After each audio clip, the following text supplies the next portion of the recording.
two big announcements. There have been a lot of exciting developments the past 2 weeks in AI, and there's only more to come. For example, context windows for large language models are increasing significantly. Anthropic just released a 100,000 context window, which basically means that it can analyze hundreds of pages of documents. Google is working on a ton of third-party integrations with their Bard model. Bard is, I believe, in some ways superior to ChatGPT.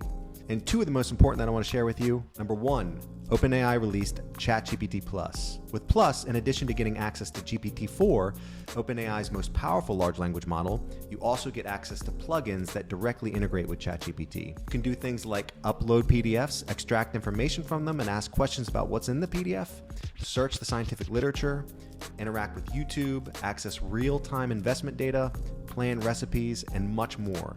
And number two, OpenAI released the official iOS app, which means that you can download it from the iOS App Store and have it in the palm of your hands. This is not only a huge innovation for consumers and users, it's also an opportunity for businesses to reach more customers by launching your own plugin to directly integrate with ChatGPT.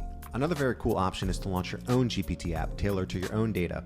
This can be done quite easily with methods like parameter-efficient fine-tuning, but this is a more in-depth topic better suited for another video.